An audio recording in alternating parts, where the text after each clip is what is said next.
Hey there, angry faithful. I just wanted to drop in, bend your ear a little bit, get your attention. So if you're not listening, drop what you're doing and pay attention to me because I'm here to inform you that not only can you get your daily, maybe if you're binging it, I'm not sure, that's entirely up to you, but you can multiply your doses of angry me fuckery by paying attention to all of the platforms upon which you can find either the dulcet tones of my voice and David's voice or my pretty face and David's not so pretty face.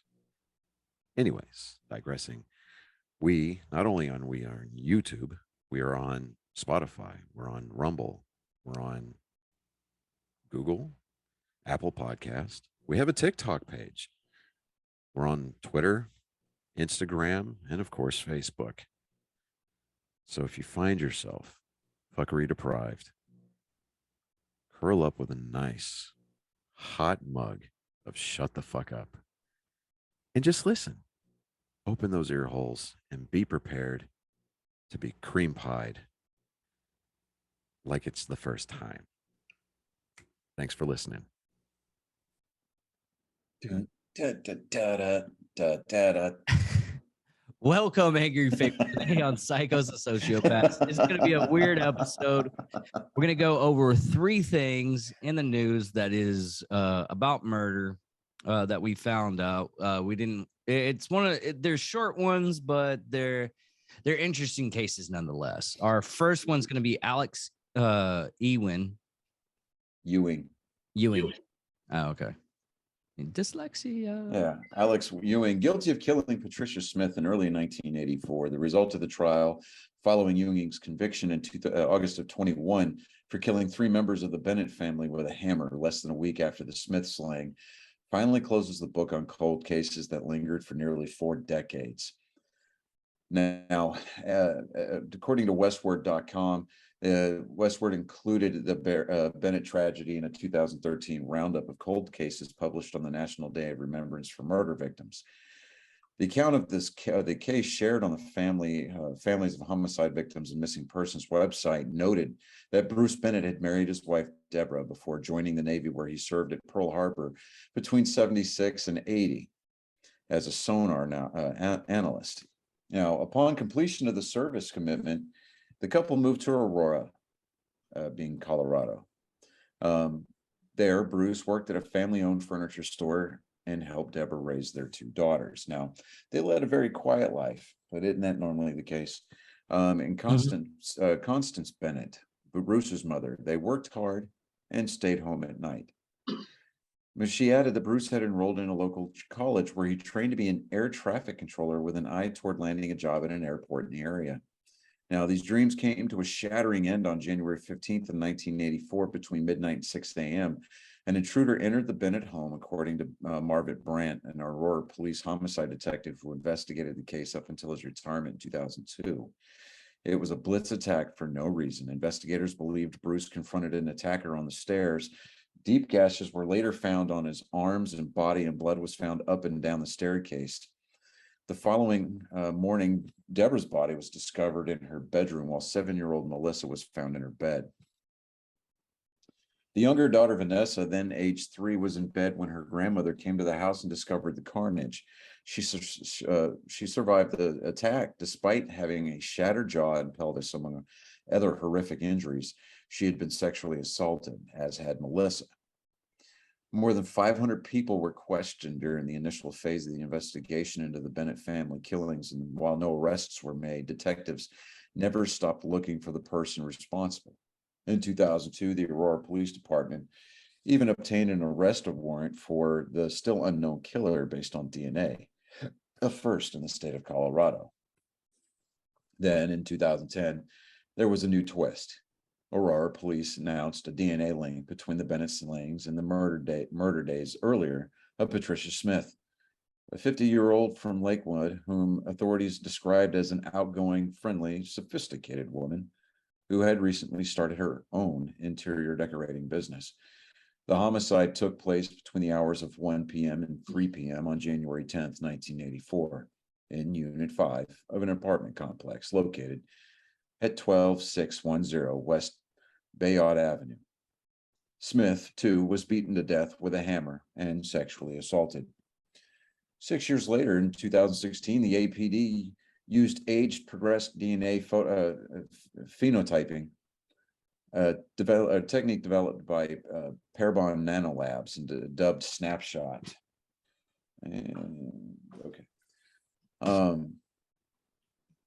To try to move the investigation forward. Now, the result was a pair of images, one a likeness of a possible suspect at the time of the Bennett slaying, and a second age to approximate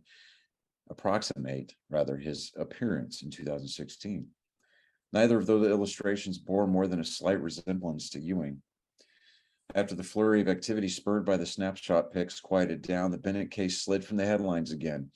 But in August 2018, local authorities revealed that Ewing's DNA, which had been sampled after his arrest and conviction for brutally beating a couple in Nevada with an axe handle, scored a hit on the Combined DNA Index, or CODIS, database used by law enforcement nationwide. Now, at the time, Ewing was only 3 years from becoming parole eligible in Nevada. Now, because the Bennett and Smith murders took place in different jurisdictions, prosecutions for each moved forward on separate tracks, and the COVID-19 pandemic slowed the process for both. See what I did there? Yeah. But in August 2021, a jury in Arapahoe County District Court found Ewing guilty of killing Bruce, Deborah, and Melissa Bennett. He was sentenced to life in prison with the possibility of parole after 20 years for each crime to be served consecutively to his prison term in Nevada and to each other. The Smith case proved bumpier. Last October, a Jefferson County court judge declared a mistrial after granting a defense request for Ewing to undergo a competency evaluation. He passed that test, leading to the launch of a second trial that concluded yesterday with guilty verdicts for first-degree murder. After deliberation, felony murder involving a robbery and felony murder involving a sexual assault. Afterward, First Judicial Judge D.A. Alexis King, whose office prosecuted Ewing, issued the following statement. We truly appreciate the jury's service in this difficult case, and our thoughts are with the family of Patricia Smith as they finally see justice for her horrific murder over 3 decades ago. Today's verdict is the result of significant efforts and dedication by law enforcement, scientists, and witnesses who testified, and our staff, without whom this outcome would not have been possible. Sentencing is was set for 10 a.m. on April 12th. Hey, he got the max amount. Yeah. And the next one is from my sister. I've been wanting to go over this case. It's kind of a weird case. I just totally forgot about it. But I knew we were going to do something like this. We got the Riverdale actor Ryan Grantham gets life imprisonment for killing his mother. Canadian actor Ryan Grantham has been sentenced to life imprisonment after pleading guilty to the murders of his mother, Barbara Waite, in 2020. The 24-year-old who played Jeffrey Augustine in teen drama Riverdale was sentenced to British Columbia Supreme Court in Vancouver on Wednesday. This is like 2020.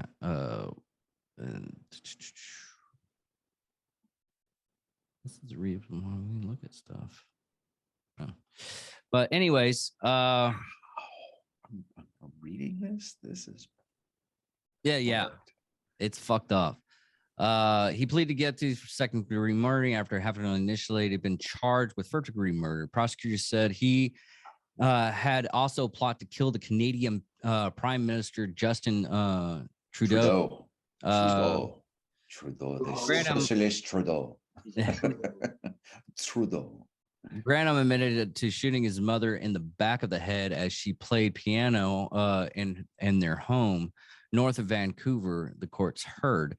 In a video, and he actually took a video. You can't see it or anything like that. In the video, took it on his video GoPro camera after the killing. The actor filmed his mother's body while saying, "I shot her in the back of the head." In the moments after, she would have known it was me.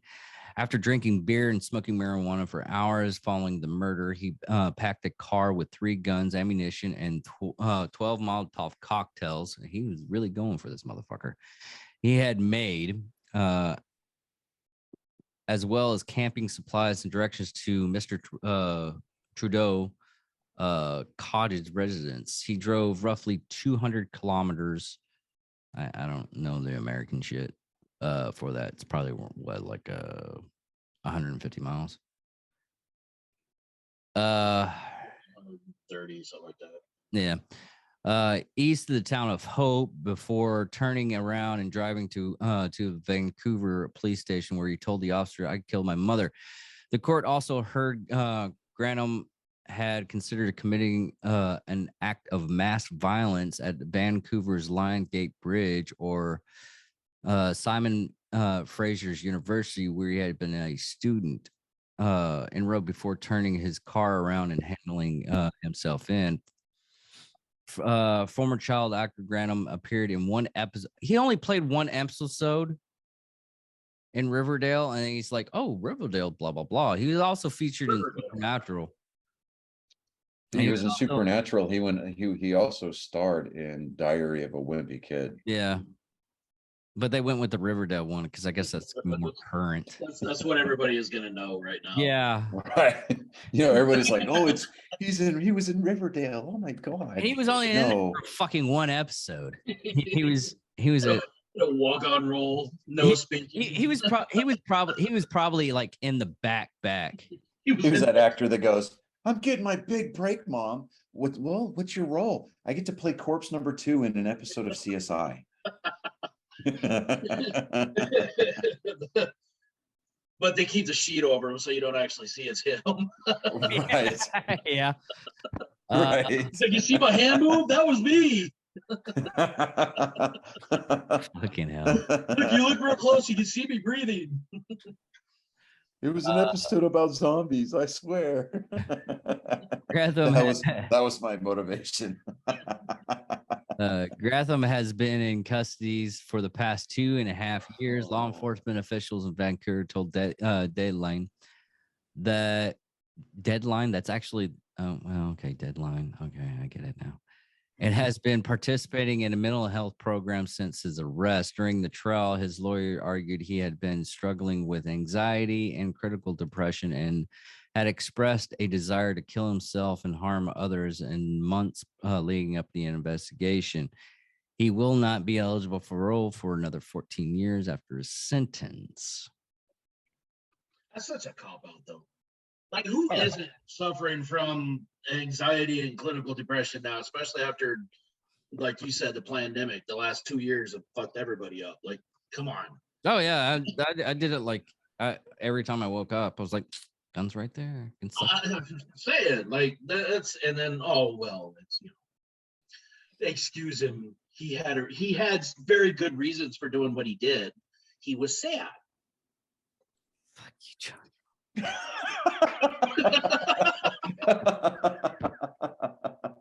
Okay, everybody. Okay, we have chats up that so we can go back and forth. And Johnny just is like the fact that Dave wears a skirt underneath his desk. All right.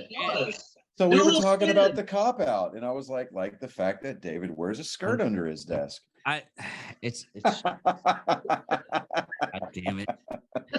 You watch the fucking video. I had to stand up to show that I'm wearing shorts. Fucking Johnny. It's a skirt. It's a motherfucker. It's a bloody coat. But anyways, go ahead and do the last one, Chris. And this one is just recently. It just happened yesterday, and it's gonna get Johnny into a political bind, and we might go a little bit over because of that. So this was out of McHenry, North Dakota. North Dakota man is facing multiple charges after a hit and run that killed an 18-year-old man. The suspect reportedly told deputies he hit the man with his car because the two had a political argument. Foster County deputies were called to a hit and run that happened in an alleyway in McHenry, North Dakota. Crash killed an 18-year-old man from Gray City, identified as Kaylor Ellinson. Court documents say 41-year-old Shannon Brandt called 911 at 2:35 a.m. Sunday to report that he had hit a pedestrian because he was threatening him. Brandt told state radio that the pedestrian was part of a Republican extremist group and that he was afraid they were, quote, coming to get him. After visiting the crash site, deputies went to Brandt's house in Glenfield, about 12 minutes from the scene, KVLY reports. Brandt allegedly admitted to deputies he had consumed alcohol before the incident and stated he hit Ellingson with his car because he had a political argument with him. Brandt also allegedly admitted that he initially left the crash scene, returned to call 911, then left again before deputies could arrive. Is that two separate counts, right? It should be two separate counts. The counts would be hit and run and running away from an accident. Yeah, leaving the scene of an accident. Court documents said just before the crash, Ellingson called his mom and asked if they knew who Brandt was. She said yes and told her son she was on her way to pick him up. A short time later, court documents say Ellingson called his mom again to say that he or they were chasing him. It was after that second call that the 18-year-old could not be reached again. Ellingson was later pronounced dead at the hospital. Brandt has been charged with criminal vehicular homicide and driving while intoxicated. Court records show a judge set bail at on $50,000 fucking dollars. Yeah. Over a political argument, and he left the scene of the accident twice and was drunk, and he's out on $50,000 bond. Yeah. See, okay.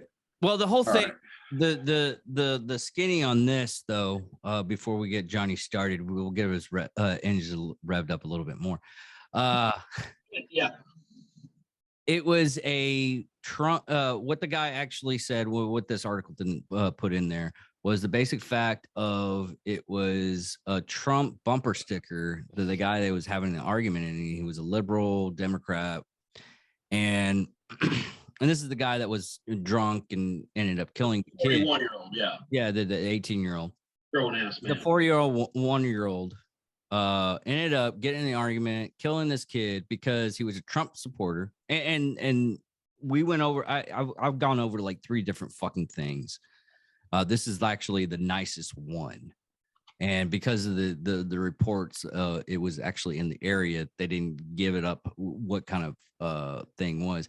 Is the 40-year-old, 1-year-old believed that it was a right-wing extremist that he was going after, and he was saving people's lives because, hey, what just happened just recently? Didn't Joe Biden said the anybody that's right wing that was mega extremists were a threat to our democracy? Is it?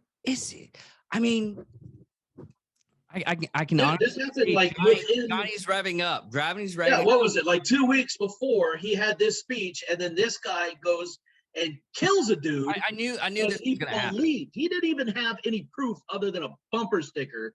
He just said, "I believed he was part of a Republican extremist group. Couldn't tell you which one. Yeah, but I just believed that he was an extremist, and then we argued. So yeah, I killed him." We need to come to the realization and identify liberalism, progressivism, and statism as a mental disorder in this country. It is not one that can be treated with medication, but it rather needs to be treated mostly, and I hate to say this, but with compassion, because these people, left to their own devices, will end up eating their own. I saw a TikTok yesterday of libs eating libs in the Portland area. A white woman who was Karen accosting a Native American man. And he was giving her the business too. She was telling him to get in his car and get the fuck out of the way. And he was like, why you got to bring race into it? And she, he's like, and it's funny watching liberals go off on liberals, because either you're an extremist, you're a racist, or you're pulling a colonial mindset and pulling it in. It's just all these isms that they just want to pull into their universe to make themselves feel vindicated and justified for their actions, when in fact, truth be told, 9 times out of 10, a majority of the problems that we have as a society in this country nowadays could have been solved years ago with a firm, steady hand and a good old-fashioned belt across both ass cheeks. You want to take this all the way back to the destruction of the family unit when Lyndon Baines Johnson signed the Welfare Act into play. He was quoted on tape in the Oval Office as saying, we're going to get those people to vote for us for the next 200 years. All you did by creating handouts and a cradle to grave mentality, a womb to the moon, or a womb to the tomb mentality. And, is that you're going to create an underclass of voters who are dependent upon the government for everything in life. And that is because you de-incentivize ingenuity, you de-incentivize entrepreneurialism, you de-incentivize the family unit. And I'm talking about the traditional definition: a man, a woman, 2.5 kids, and a white picket fence. Okay, it could be any color picket fence. If you want to pull color into it, fine. Make it fucking purple. I don't care. The point is that you've got, just like with Barack Obama setting race relations in this country back 50 years, Joe Biden is further creating this divide. Okay, I'm not saying that Donald Trump was the best president that we'll have ever seen in our country and most likely in our lives. That was reserved for Ronaldus Magnus. Okay, all right. Ronald Reagan himself said that socialism will infiltrate its way into the American mindset and into the American institutions under a different name, whether it be progressivism or liberalism. It is the same sheep wearing, or same wolf wearing the same wolf's, or you know what I'm trying to say, the same wolf trying to wear the same sheep's clothing. Thank you very much. Okay, but then you get Joe Biden in a very Hitler-esque speech with the red background, using United States Marines as props, talking about extremisms, MAGA Republicans being right-wing extremists and being a threat to democracy and the national security. That is the single-handed most divisive speech that I have ever heard and a sitting American president mumble his way through. Okay, and I'm willing to bet, David, you might want to grab one of those tinfoil hats and put it on, because I'm willing to bet that it was most likely a body double, because they were afraid the real Joe Biden was going to start shaking hands with people who weren't fucking there. And then he was going to wander off. And then we were going to have to put out a nationwide silver alert because the president seemed to have gotten himself lost between the Rose Garden and his third shitter. This man is rife with dementia. He is rife with Alzheimer's, and he is rife with the vitriol, the hate, the discourse, the division that makes up the entirety of his party. What I cannot stand is the fact that these 1960s and 1970s radical retreads who have failed to get what they wanted done during the Vietnam War have seemingly taken on a different approach. They've infiltrated academia, they've become professors, and they indoctrinate the youth of this country, who have no other frame of reference, because why? Again, the family unit has failed. Okay, you didn't have a mother and a father who taught their kids the right way to approach a decision. It's not what's popular. The right choice is almost never popular. The right choice is always a hard one to make. And just like I've gone over many, many, many times with David on this show, if you are going to have an opinion, by God, take the time to make a well-informed opinion, because you should spend the majority of your life with your mouth closed, and not give people the opportunity to think that you're an idiot. But yet we have thousands, millions of 18 to 25-year-olds running around this country, opening their mouths and removing any and all doubt. They've occupied spaces in Seattle. They've taken over Portland. They're occupying the capital of our great state. And it's like, it's mind-blowing to think that here we are in not only the middle of the Bible Belt, but we are in the great state of Texas, in the United States of America, and we've got college students marching down 6th Street with a Soviet sickle and hammer flag, talking about how great communism and socialism are, and that capitalism and the free market and democracy are going to be the downfall of mankind. Like, are you fucking kidding me right now? Because they scream it all the has time. never worked over the course of anything. You look at any one part of human history, from the beginning of time till today, socialism has never worked. It has never flourished. Here's the thing. Here's the thing. Okay. On something like that, I have like several people. One of my friend that owns actual business. One of my friends that owns a business. He's very democratic and everything like that. He goes on the left so stupidly, and he's running a business. And he was like, "Man, we need the government to give us free medical. We need the government to give us free stuff and do free this." And I was like, "Listen, you're running a business. If your business goes under, who's going to be out of the money and everything like that?"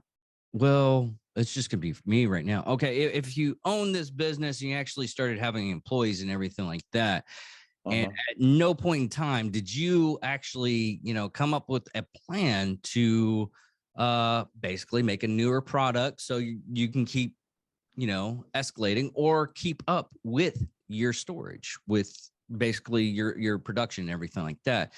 And then everything just goes out. Everybody has basically, are you going to be rich, or are you going to keep on paying these people with the actual dividends that you actually had as a profit? He's like, "Well, I'll probably give them the money," because I was like, "That's stupid." You want to know the You're best question that I've ever asked a liberal is that, have you ever had a poor person sign your paycheck? And exactly. the answer 100% every time has always been no. Yeah. And the reason why we don't have poor people signing our paychecks is because they're exactly that. They are poor. Who do you think pays the wages of the people who who build your super yachts, who cooks your dinner in your 5-star restaurants? Rich people. We need rich people just like we need poor people. I mean, I wish that we had a magic wand that we could level everything off and we could redistribute the wealth without actually taking from the rich. But the problem with that is that it's a utopian idea, and we've tried utopia back in the 1600s, I think it was, and it didn't work. It failed miserably. Because why? We inherently, as human beings, always look for an edge over somebody else. We are naturally competitive and power-seeking animals. I mean, and to be completely fair, it doesn't just stop and begin with the human race. Every species that walks, crawls, slithers, and flies on this great planet of ours has a hierarchy, and it doesn't matter how simple it is. Well, we also have points to where there's certain literature nowadays that is getting like banned. Like Animal Farm. Animal Farm's a great book to read. Yeah, Animal Farm, 1984. 1984. Yes. Which is hilarious to me. Yeah. And here's why. Because, they want to talk about whitewashing history, but yet we're the fascists because somehow we're the evil conservatives, right? Well, you look up the look up the definition for the term fascism, and it outlines everything that they're doing. They use fear tactics, physical, legal means. I mean, they squash the opposition and they try to censor thought. And they're trying to get it to where and I hate to freaking beat this like it's being beat like a dead horse, but they're trying to take away the way that we could actually fight them back.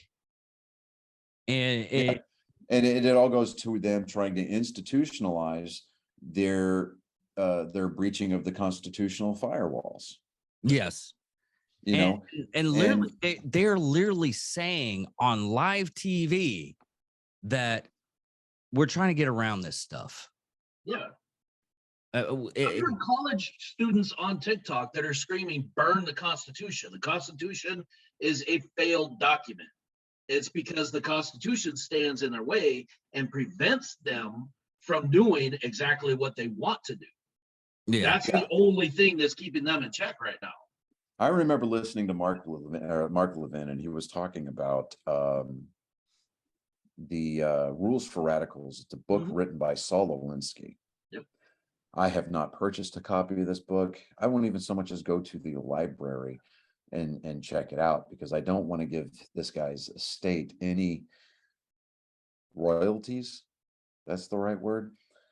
But there was an instance back in the 70s, I believe, when George Herbert Bush, George 41, was the U.S. ambassador to the United Nations. And it was during the Vietnam War. And he was scheduled to give a speech in front of the General Assembly.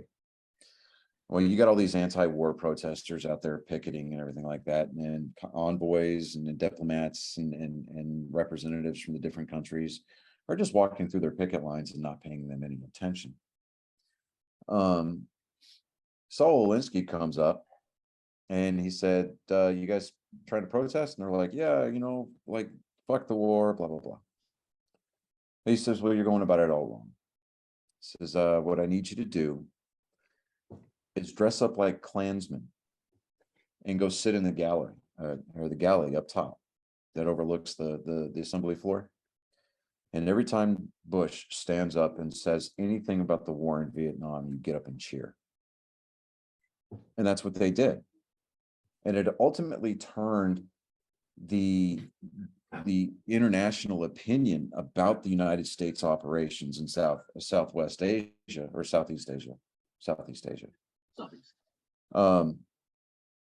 into an issue about race, and an issue about imperialism, as opposed to us enforcing the doctrine about fighting communism in our hemisphere. Exactly.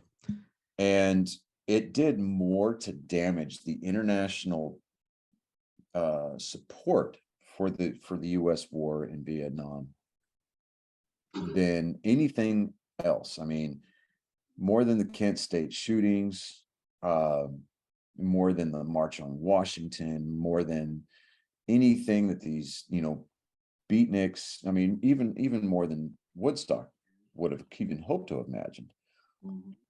And ultimately, the Democrat constituents started talking to their Democrat senators and representatives in Washington. And they started turning the tide against the United States. And, I firmly believe that the domain of the 24-hour news cycle is never going to go away. That we as a species, even more nowadays, being connected by the internet, have an insatiable desire for information. Well, the problem is it's no longer information, it's entertainment. Right, it is. It's entertainment. Even Fox News, but even during Fox World War News II, says on, like, Tucker Carlson was in the congressional hearing and everything. We are not here to give you news. We're here to entertain you. Yeah, and see, I miss the days when the news was news, right? Yes. And during World War II, there was a Navy admiral who was being interviewed by reporters, and he said they were asking him what his thoughts on press reporting on the war was. He said, the press, what about them? Tell them that there was a war after we've already won it. Yeah. you know, and the reason why that is not to give the military free reign and to do whatever they want, because there has to be some kind of checks and balances there, obviously. But if you give the information, there is such a thing as too much information. Yeah. You give the general public information that they're not ready to digest, and they're going to lose their minds. Case in point, Tommy Lee Jones stated it very eloquently in the first Men in Black movie. He says men are dumb animals, humans are dumb animals. Dumb panicky animals. Dumb panicky animals. And like, we're, as a society, and I'm talking about globally, we're not ready for the idea that there's life on other planets and that they've been visiting us for decades. We're not ready for that. If a UFO today were to land itself in the Rose Garden outside the White House, people would lose their shit. Mm-hmm. And it's funny because I'm sitting here and I'm reading articles about the Artemis project that NASA's putting on to try to get us back to the moon. Talking about how Elon Musk is ramping up his efforts to try to get somebody to Mars. There's still people out there that believe that the Earth, A, is flat, that B, we've never been to space, and C, that Stanley Kubrick somehow filmed the fake moon landings. And I'm like, how is it that somebody can just exist on that plane, knowing that there's all of this information out there? Like they asked a flat earther one day, if the Earth is flat, how do you explain the other planets in the solar system being in the solar No, system? it was Mars. No. They were talking about all the planets, the other planets in the solar system. Okay. They were all spherical planets. Earth is the only one that is flat in the solar system, which explains why the stars and the moons and all the other planets and everything seems to orbit around us. And it's like, really, and there's even a sect of flat earthers that take it way far fringe, that believe that instead of being a heliocentric solar system, it is a Earth-centric system. Mm-hmm. That the sun revolves around us. And I'm just like, I'm sitting there going, which is I can debunk your 500 entire years flat ago. earth. Yeah, I can debunk your entire flat earth argument with one statement. If the earth was truly flat, there would be nothing left on it, because cats would constantly be knocking shit off. I know, right? Let's say Arctic ice shelf is what's keeping them, so they can't actually go and push it over. Yeah. Right. Yeah. Ice wall. But yet Going off we're of seeing videos now that there's like an ancient city under the ice in Antarctica. Yeah. I'm like, huh. They've been saying that they were doing the whole Savage Land thing. There's dinosaurs. Well, no, they were talking about Admiral Byrd and his naval expedition after World War II was over, because they were trying to claim chunks of Antarctica to put military bases on. Yeah. And apparently his diary was confiscated because he put entries in there where they had made contact. They had been taken into this underground area under the ice, and it was completely it was a temperate climate under the ice. Well, it was at one point when it was Pangea. It was further up, like connected. Right. To, No, he said that like, according to Admiral Byrd, this was a temperate subtropical climate under the ice, and there was a city that was very advanced. And their sources occupied. Yeah. What now? I said their sources. Trust me, bro. Yeah. Yeah. Right. They can't point to any actual, scientific source of information. I'm a very God-fearing man. Okay. However, I do believe in ghosts, and I do believe in UFOs. Mhm. And everybody's like, well, they would have to look like us because God created us in our own, in his own image. Here's my argument to that. How arrogant of a species are we to assume that we are the only form that God can take on? Yeah. It's And out of the billions of planets that are out there, we're the only one that is in the Goldilocks zone. I really find that hard to. well, they just found like in Greece. They just found in Greece a tooth that's putting our species a little bit further back. They found a tooth that they dated it back 1.5 million years. It was a human tooth. As in Homo sapiens. Yeah. It was, I think, in Greece or in that area. Okay. And but nobody's talking about that shit. They're going off of. I love how this episode has evolved Yes. from a psychos and sociopaths to now a what the hell. Yeah. I'm doing a what the hell with a comedian on Sunday, so we don't okay. we Right. we haven't gotten our rants in a long while. But Right, this is very cathartic, by the way. it really is. But it's to the point to where everybody wants to believe in their own opinion as being right, no matter what it is. And it could be the fact that cats have lasers in their eyes, but you just can't see it because you don't. Do sharks have freaking laser beams on their heads too? No, you have to physically put those on. Johnny, stop being childish.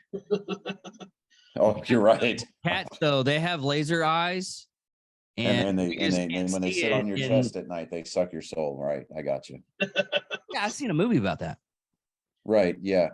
Yeah, That was you're actually mistaking that with the very cheaply produced X-rated porn called Cat Dancer. no, it's cat eyes. And I do believe that the cat stealing, soul sucking thing was actually a little goblin thing, and it was sucking the breath out, and the cat was actually the hero. And I the reason remember why that they movie thought from that- the 80s. Yeah. And yeah. the reason why the cats got the bad names because the cats knew about these goblins. And The cat tossed the goblin into the and box fan. Yeah, and they Yeah. they defeated the goblin thing that was still in the breath of the children. Yeah, no, I remember that movie. Yeah, yeah. So yeah, All right. Well, but now that we've completely just absolutely tossed the compass out the damn window, we should all be honorarily commissioned in the United States military as officers, specifically lieutenants. Well, You can't spell I loss. could be a without lieutenant that. because I can't do a lab now to save my life. right. I can mostly. So I actually passed. So when I tested for EIB, this was 20 plus years ago. This is way back when. So I actually I passed my Nightland nav.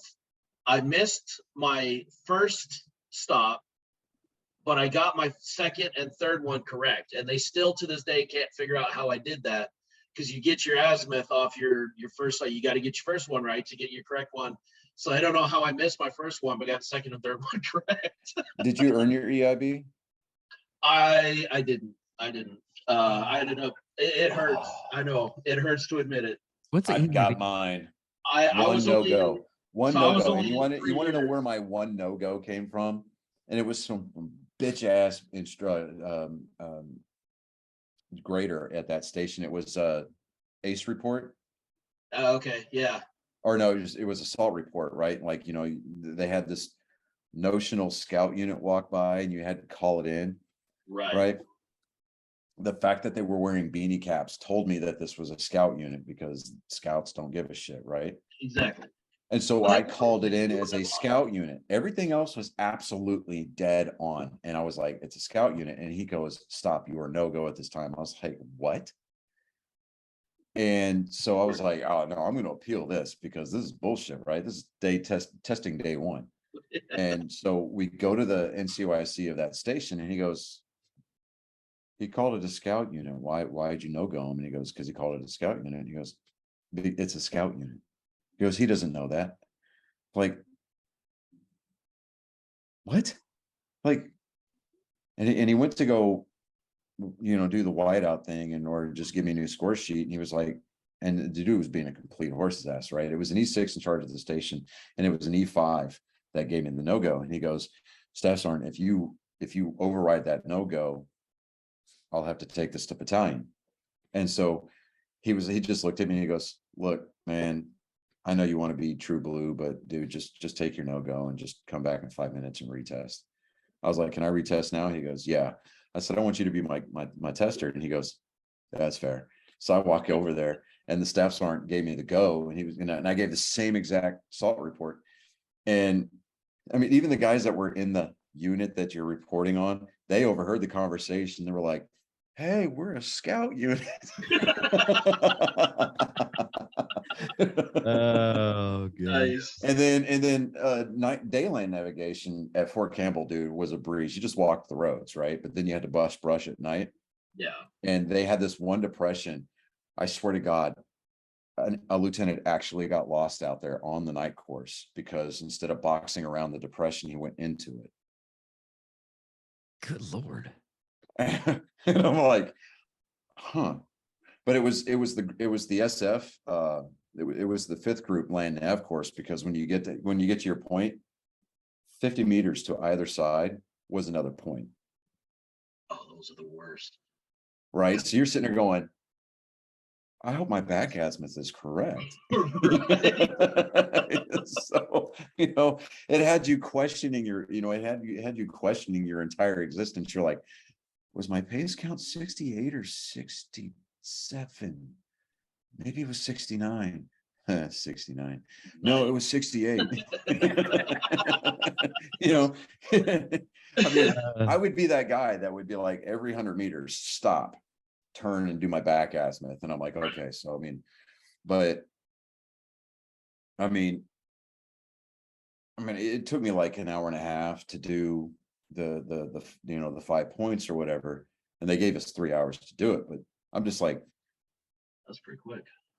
Yeah, so I'm just like, because we were just kind of like just hauling ass, because we went out buddy teams, because at night. Right. But I don't know, it was just, but I'm just sitting there going like, man, that one no-go just ate at me like the whole time, like fucking ate at me. It's always the case that something like that will live rent free in your fucking head only because it's bad. It's that situation. It did, dude. It still owns a condo up there. Yeah. Nice one. It's got the whole penthouse. Right. It's got a beach view now. I mean, they put cattle back there. On a clear day, dude.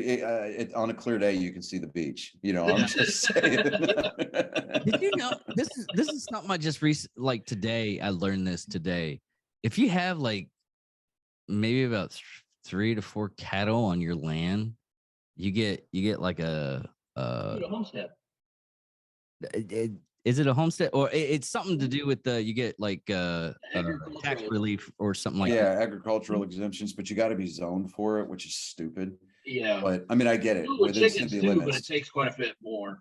Oh yeah, but like places like my HOA, the HOA where I live, like, no livestock. You can't have livestock. Like, there's no chickens, ducks, or geese, or fucking cows, right? You can't have goats out in the backyard because but they got to prove that the geese and ducks are yours. Well, they got to prove that they're livestock though, because if you call them pets, if you have them labeled as pets, it's kind of a gray area. I've seen where some of them you can actually fight for it if you really want to. You just call them pets, but then you can't do anything even remotely agriculture related to it. It's a weird right, like, or this is my service goose. Dude, if you see the service, hey, some people use alligators, man. Right. like the service. I'm just chilling. I'm walking into HEB with a fucking crocodile on a leash. I would do that. I would absolutely do it. Hey, they're gonna give you a wide path. You wouldn't have to worry about anybody coming. Yeah, you walk in with an alligator, people will leave you alone, man. Right? Yeah. There's gonna be some ass. Oh, what was it? It was white chick trying to fucking pet. I just want to. Justin Danger Newland. Imagine having an alligator come in with a vest on it and everything. Yeah, Justin Danger did a TikTok. He did a stitch with it. This dude was walking his goose, and the goose was actually flying across this Yeah. crosswalk. I Yeah. saw And, that. and he I comes over, saw that. he goes, I got nothing. I literally. I literally have nothing. I don't even have a fact check. I mean, you do you. I'm out. And How do you even train for that? Like, that's impressive. right. Well, you just gotta hook it up to the point to where It's gotta just know. you can Like, still it has fly slack. and everything like that. But you you got it on a what fucking speed leash. exactly. It knew exactly what speed to fly. It kept slack on there, like it wasn't pulling it. I wish dogs would freaking behave that well on a leash. Right. I wish my Great damn dog was dogs. that smart. Like my dog. I mean, David's met my dog. Like if he'll stand up on his I still back like legs and do this little thing, right? It's a rat. And they're like he PR. gets all excited. Oh yeah, dude. He's a Dachshund Terrier mix. It's a And, rat with good PR. dude, he gets excited. He piddles all over the fucking place, and I'm like, dude, why can't you be a normal dog? I'm like, I don't like petting you when I come home because you piss all over the place. And I'm just like, oh my God. Like, and my wife, she's got one of those petite Labradoodles. Oh yeah. And this dog, I swear, it's a great cuddler, it doesn't shed. But she's dumb as the day is long. And I'm like, oh. Does it somehow get up on the roof? You know, if you give her the time, she would probably figure it out. Once she, or I mean, it took her 2 days to figure out how to go up and down the stairs. I love this dog to death. Down is easy. It's the Yeah. getting up the stairs that's the hard part. Right. I mean, coming down is just gravity. Yeah, you just fall. Right. I'm not flying, I'm falling with style, but I mean, I love this dog to death, but I'm just like, and then, and in the meantime, I'm looking at my dog, and it's like, he gets all like wound up, and then he'll just throw his back legs out from underneath him, and then he'll just rub his dick on the carpet, and I'm just like, bro, what is that? What are you? And he's just like, I'm like, what is going on here? All right, so it's the official second day of hot fall here in Texas, and my wife and her sister commemorated the event by officially putting the first pieces of fall decor in the front yard. How many pumpkins? 2. They're made out of metal, Called it. right? And they stick in the flower bed, and there's a You did scarecrow call it. that behind them. And then they tried to take my motion light that I used for security that I got right at the end of the, it's basically a spotlight, an LED spotlight. And it's at the end of our sidewalk coming up to the door. And my mother-in-law comes in and she's like, they're trying to take your light and stake it in front of it. I was like, it's a motion light. So I go outside. People that are walking by, they want to make sure that it's. I go outside. And my wife meets me at the door, and she's like, Mom, it told on us? And I'm like, it's a motion light. It's a motion light. I'm like, well, we're just gonna have to get the ambiance. Well, when you put that Ring doorbell on, we're gonna have to move the light anyway, because we won't be able to see. And I'm like, well, I will move it then. But what I'll do is I'll be that guy that takes the spotlight and puts it almost in front of the door and points it towards the street. So when you walk up to the sidewalk, up to the door, you get blinded. I can just see it now. You're like, hey, okay, first thing. You know what? Do you have a moment to discuss our Lord? Oh, when you really get down to it, though, that's kind of brilliant, though, because that immediately puts them on the defensive. It's a bad tactical position to be in. That's if I could just figure out a way to get Alexa to sync all the lights and change colors and play, drowning pool, that would be amazing. Right. It's like, you picked the wrong house. Claymore Roomba, yeah. Right. Well, see, I pay for the Samuel L. Jackson voice on my Alexa device, right? Even It's better. it's $1, dude, and then you get the clean and the explicit version. Like, hold on, let's see if I can get him to cooperate here. Hell yeah. Hey, Alexa, have Sam Jackson tell me the weather. include it's 82 degrees Fahrenheit with mostly clear skies. Tonight, you can look for clear skies with a low of 72 degrees. By the way, there's an air quality alert in effect until Saturday, September 24th, 7:15 p.m. I can even have him tell me, like depending on what soundbite pops up in the rotation. Like I had him tell me the weather one day. He's like, sure, I'll tell you the fucking weather. And I'm like, it's because you too damn lazy to stick your head out the fucking window. I'm like, yes. Worth every penny. Right? Okay, like Alexa, have Sam Jackson tell me a dirty joke. Guess what I say to a casserole when it comes out of the oven? You are done, motherfucker.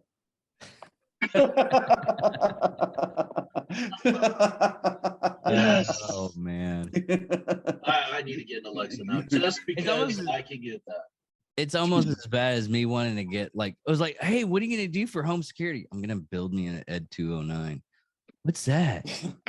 Oh, that's a meat grinder. Yeah. Like, you know, like Make sure I it's saw that. recognition I saw that protocols are movie. written I right. saw that movie like at, you know, when my parents went to go rent it from Blockbuster one night, and you know, so where there was our family and another family were really close friends, so we did movie nights where my parents would bring their VCR over to the other house, and they would hook the VCRs up and they would copy the movies, Yeah.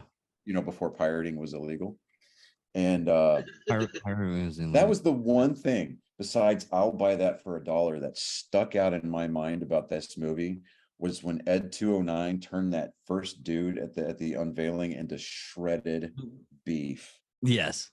I was like, I'm sitting there watching. going, I'm like, I can't remember how old I was. I think it was like 11 or 12, and I'm sitting there watching this movie. I'm like, whoa. Like, It's almost as bad. It's almost as cool. bad as my mom and dad took me to go see Die Hard for the first time.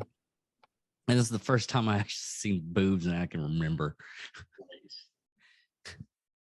It was so hilarious because my mom tried it, like, and my dad was like, it's like 5 seconds. So he barely even saw anything. And you're doing that, and there's like guys getting like blown the fuck off. Oh yeah, greatest Christmas movie ever. I will die on that hill.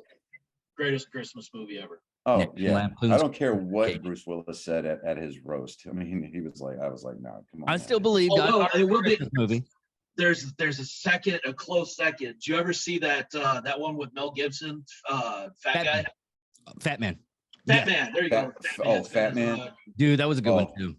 That yeah, was Fat- That was fantastic. fucking phenomenal. I fucking love that movie. Dude, so much. I watched that, and a friend of mine was like, "Hey, dude, I saw on your Voodoo account that we share. There's a movie on there called Fat Man with Mel Gibson. Yeah,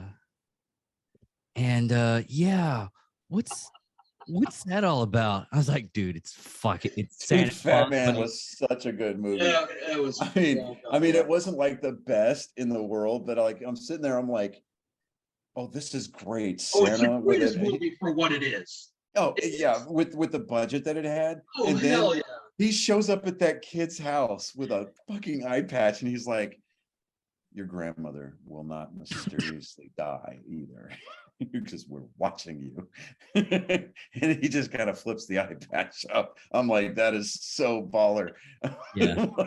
Like Santa Claus is out there taking target practice for the 45. I'm like, oh, that is great. Hell yeah! I think I'm going to add that to my my list of annual Christmas movies, because every Christmas Eve I have to watch Die Hard.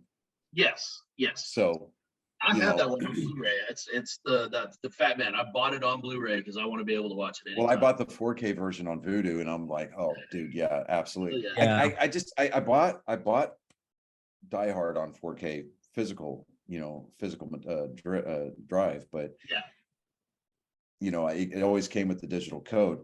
And anymore now, like I used to be big into buying the Marvel titles when they came out. I'm like, all right, great, because I wanted the entire MCU. but then Disney Plus, and I'm like, why? Yeah, I it's don't need almost not to. even worth it. Yeah, I don't. There's I a don't lot need of it because things I've got that Disney ain't worth Plus. it anymore because So it's the basic. The only thing that no, I did buy miss the out last on- movie that I bought on digital was Top Gun Maverick because that was such an excellent movie. Yeah. But a Well, lot of things that we miss out on is like the commentary on the movies nowadays.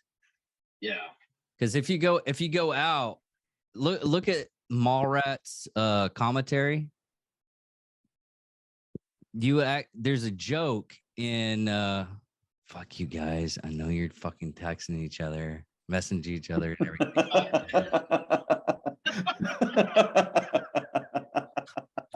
Assholes.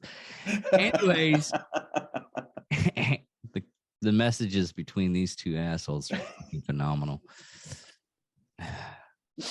Anyways, there's a joke in there is Ben Affleck was the bomb in Phantoms. And it's in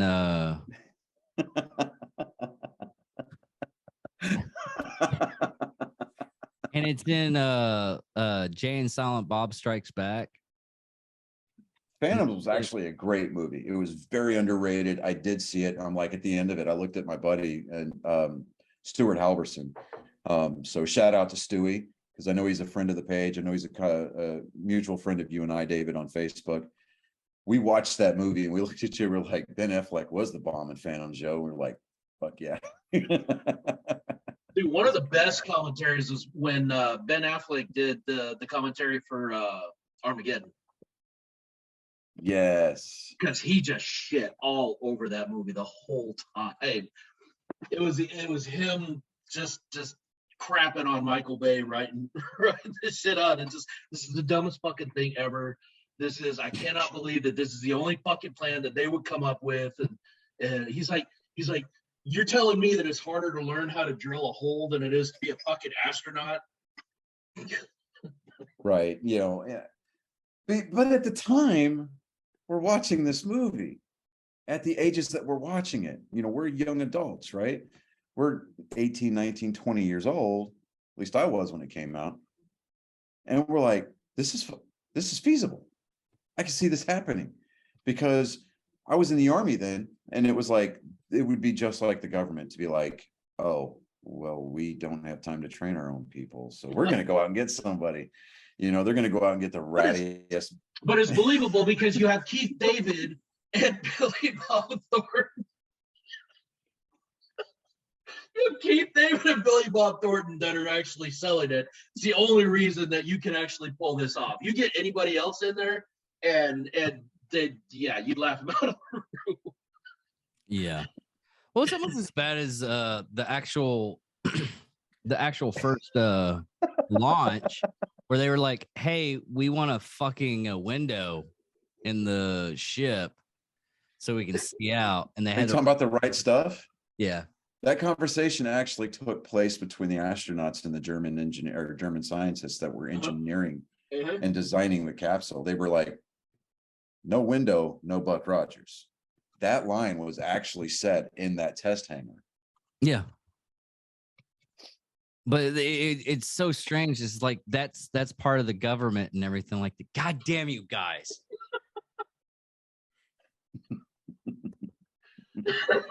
What's really sad is I can't message on any of this fucking shit because my camera is away from me, and you motherfuckers are just having a heyday.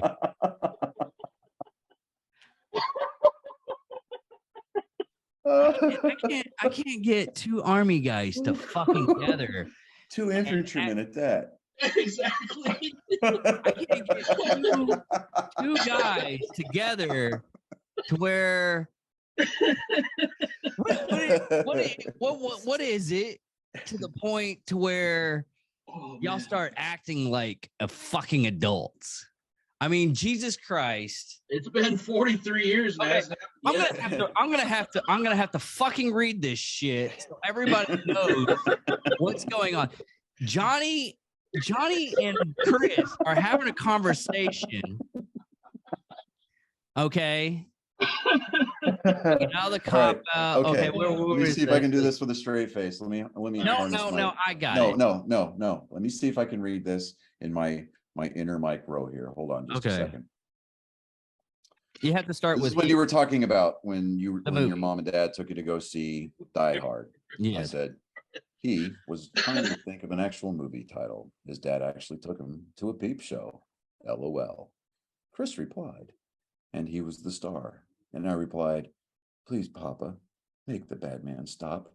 And Chris replies, bad touch, bad touch. And I replied, his fingers are too long, Papa.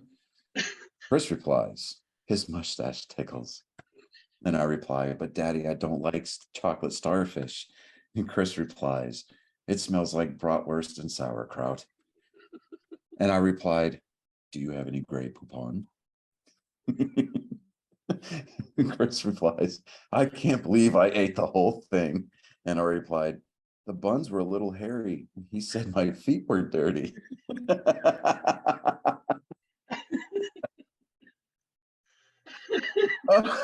So, that's the end of the episode. We did an hour.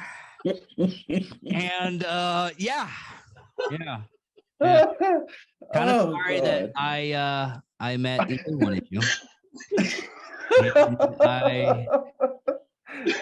sorry. I think it was right about here on the Bad Touch Bob in the crotch area where It was nice y'all seeing touched you. I'll me. probably not ever be back on the podcast again after this. And go fuck yourself. Yes, he's got the doll. Where did you? It was the crotch area. If you Chris, were just in fucking case he listening- hasn't done it, and he does decide to boot you, there's my phone number. Done and done. All right, guys, I'm This- out of here. No, this has actually been a good episode, everybody. I'm David Dickerman, I'm Johnny Skelton. And I am Chris Jacko. and this is Psychos and Sociopath. This one was a fun one. We haven't been able to talk for a while or anything like that. So everybody, thank you for listening. Thank you for enjoying the crap show that they want to pick on me today because But Papa, my hands were clean. It was for supper. For supper. thank you all for listening and watching.